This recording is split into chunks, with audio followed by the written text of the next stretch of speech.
I stand to oppose the President address motion. Sir, I start by putting to this House how this foreign policy for our country has been compromised from what its traditional position has been. Sir, take the case of Palestine. 61,709 Palestinians have been killed.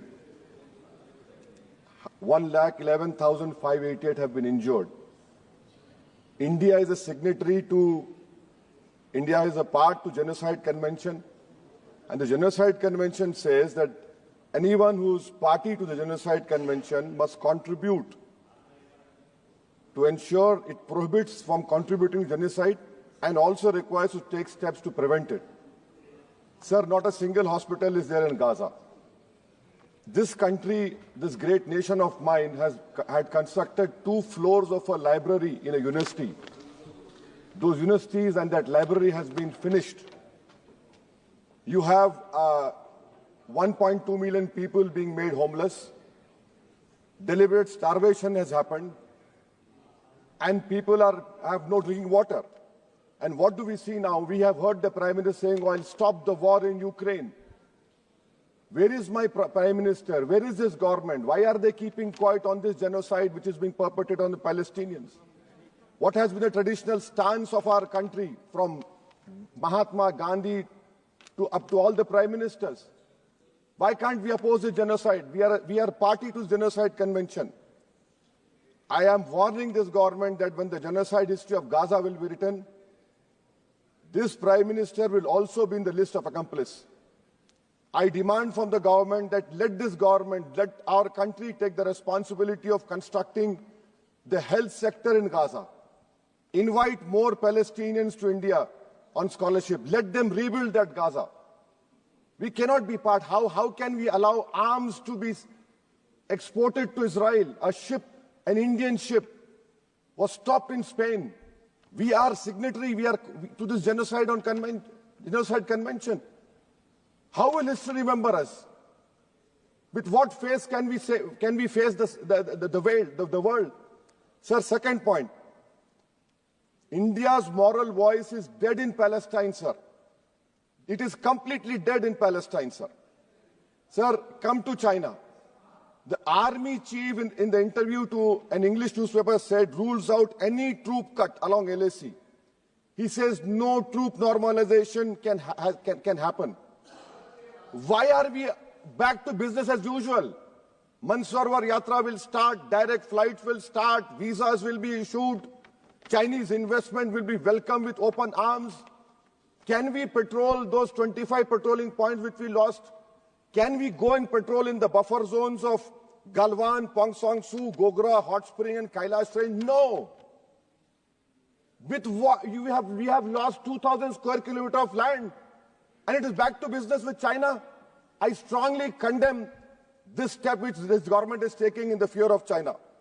Come to USSR. Pew Research study had said that 7.25 lakh unauthorized immigrant Indians are in USA and 18,000 are in final list for removal.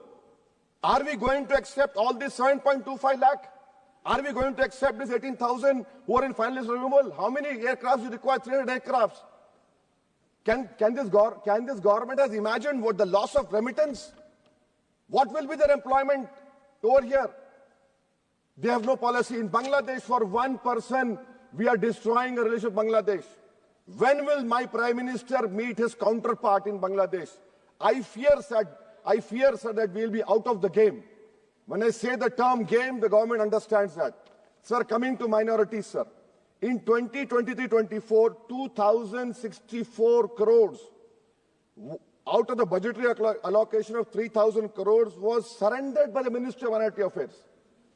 I have been consistently demanding from last 10, 11 years that the pre-matric, post-matric merit cup mean should be made demand-driven, and only 2,000 crores required. Because of it not making demand-driven, you have thousands of Muslim students who are out of education.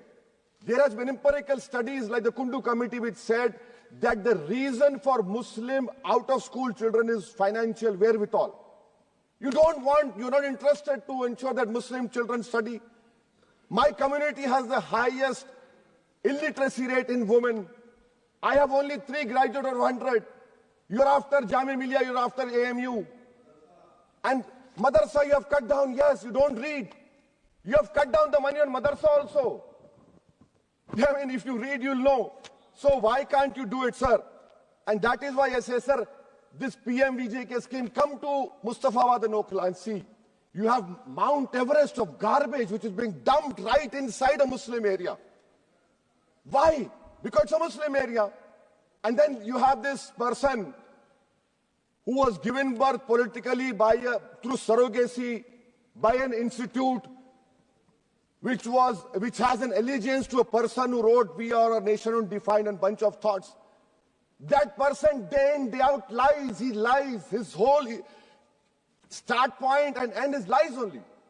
But what I'm hearing from the ground, which I've seen, a pure organic Muslim leadership will emerge on Wednesday, sir. Sir, I am cautioning and warning this government. I am cautioning and warning this government.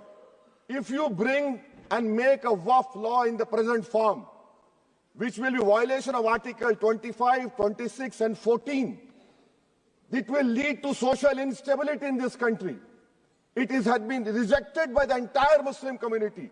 No Waqf property will be left. Nothing will be left, I say. You want to make India Viksit Bharat? We want Viksit Bharat. You want this country to take back into 80s and early 90s? It will be your responsibility. Because as a proud Indian Muslim, I will not lose an inch of my masjid. Forget about a masjid. I will not lose an inch of my dargah. I will not allow that. We will no more say and come and give a diplomatic talk over here. This is the house which I have to stand up and say honestly that my community, which you are proud Indians, it is my property, not given by anyone. You cannot snatch it away from me. Waqf is a form of a worship for me. Sir, unemployment. Youth unemployment has increased to 45%. I'll give you examples, sir. Mumbai airport, for 1,800 jobs, 15,000 graduates turned up, sir. 15,000 graduates. I must congratulate the Prime Minister. Sir, in Bihar and UP, you see train stations overflow with aspirants every time there's an exam for government. In public sector, oil and gas sector, so 15,700 jobs lost, even though their revenue doubled. Central PSUs eliminated 2.7 lakh jobs over past decade. MSMEs, sir, in April, August 2024, on 11,500 MSMEs would have been shut down. Manufacturing employment fell from 12.6 in 11-12 to 11.4 in 22-23. Sir, in conclusion, what is the government showing us? And I really feel pity for the allies of NDA. Despite their 240, they are irrelevant now. I mean, you can take something here and there, but what about the country at large? What about the youth of this country, which the only nation in the world which has a demographic dividend is India? And this government has failed to uplift the youth. That is why I on the grounds which I have submitted, I oppose this present motion, sir. Thank you.